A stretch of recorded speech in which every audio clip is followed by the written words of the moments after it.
Hey guys, my name is Allison, and if you are new here, welcome. I'm a grad student here in Tokyo, and today we're going to do something a little bit different. I'd like to go and explore the neighborhood of Koenji today. So Koenji is the laid-back home of a lot of Japanese subculture, and it's just steeped in like retro charm that is so detached from the lights of like Shinjuku, just a few stops away. So if you're a fan of thrifting, retro cafes, or you just want to experience like a more laid back but still like very eclectic side of Tokyo, then I definitely recommend adding Koenji as one of the stops on your next trip here to Tokyo.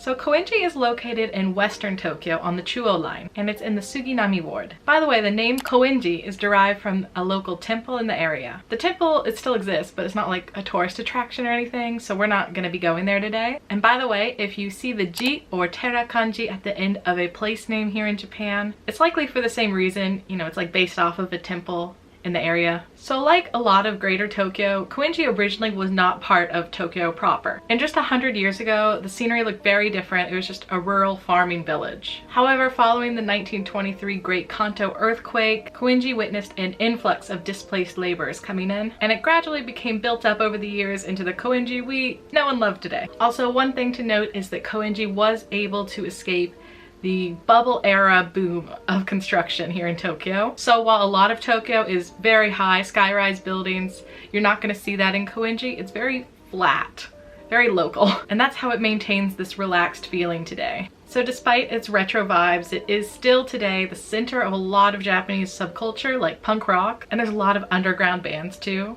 although we can't go see them today and it is very popular with young people, me. By the way, if you like Murakami Haruki, the book 1984 did take place here. They also have a famous Awa Odori festival in August, and throughout the week there's usually a lot of live house shows. By the way, if you do want to visit Koenji, I recommend going in the afternoon like we will be today, because a lot of the thrift shops actually don't even open their doors until 12, 1, or 2 o'clock. So today, please join me as I go on a tour of Koenji and go eat in some cafes, thrift shop a little, and without further ado, let's go! Woo!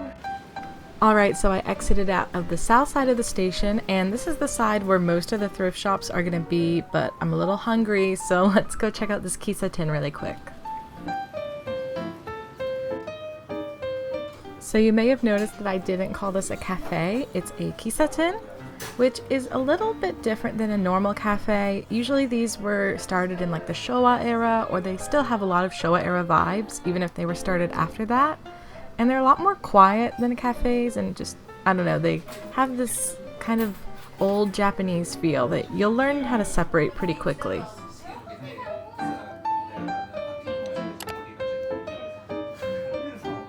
Alright, now let's start thrift shopping. I'm not going to name any of the thrift shops I go to in this video because there's so many of them. So I encourage you just to walk around the area and see what they have.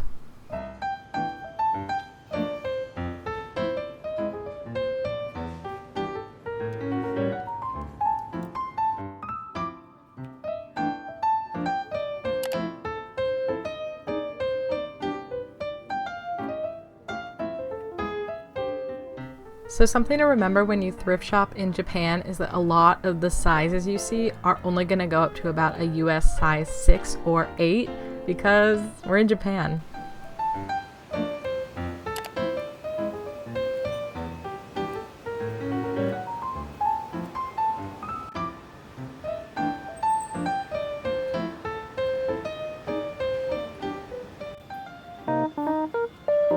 So all of the shops I'm going to look at from here on out are going to be on the PAL shopping street, still on the south side of Koenji Station.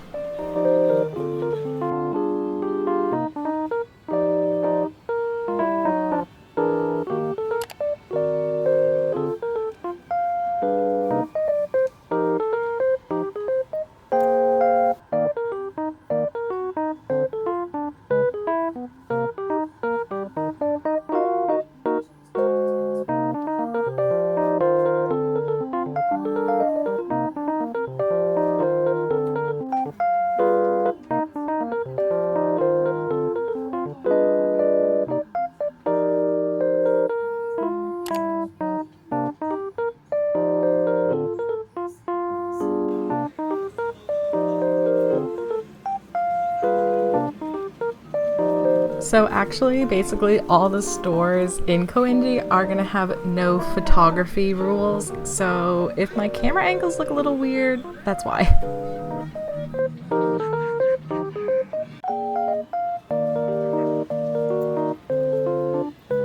By the way, a lot of the clothes you see at these thrift stores are actually gonna be American brands.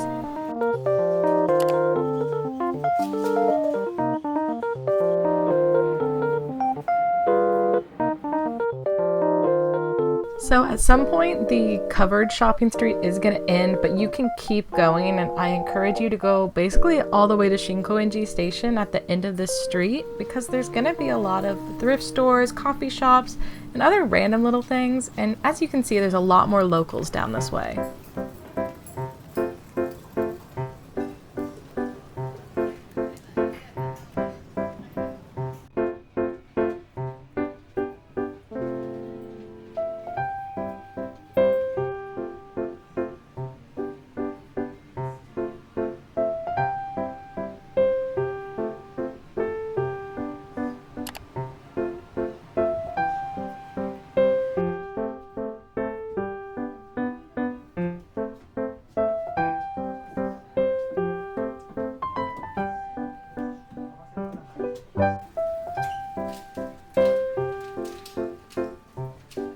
So if I'm being honest, I'm not like the biggest fan of thrifting in Japan because things are really expensive in these curated shops. Like a dress is probably about $70 here, and a lot of it's like from like Talbots in like the early 2000s or something. So I think my mom would kill me if I bought an expensive like Liz Claiborne dress or something.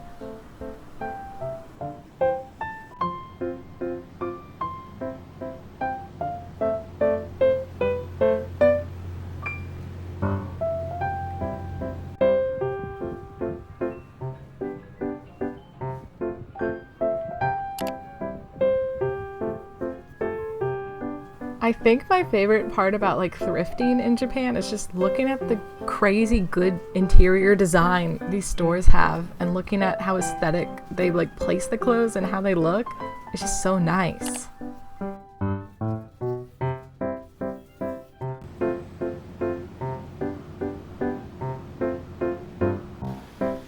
Okay, so now I've crossed over to the north side of Koenji Station, and now we are going to go to a very, very cute cafe.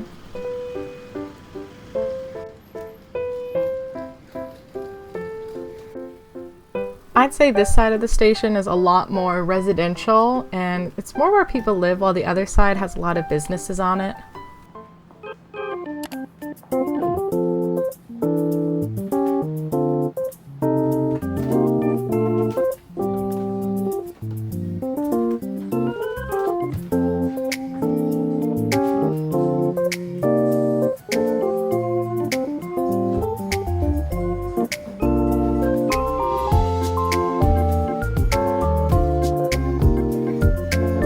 As you can see, this cafe is just ridiculously cute. One of the rooms has all these super cute, like childlike paintings, but I wouldn't recommend it if you have difficulty climbing very steep, narrow stairs, or if you have a stroller or a baby or something, because it's not very friendly for that.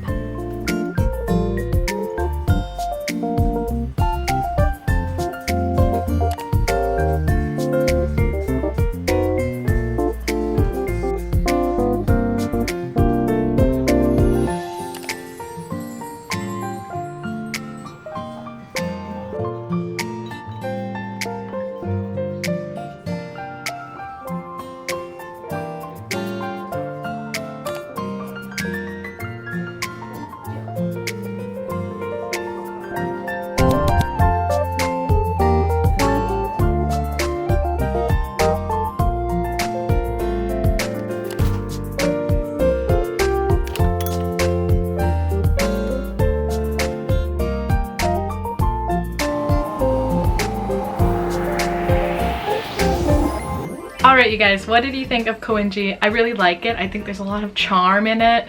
And it is so different than like Shinjuku, Shibuya, Harajuku, these other great tourist places. They're nice, but you know, the vibes, the relaxed pace of Koenji is a very nice vibe change. So where would you like me to go next? Please let me know down below in the comments, and be sure to like and subscribe if you enjoyed the video and you want to see more content about my life here in Japan as a grad student in the future. And with that, I will see you back here again next week. Bye!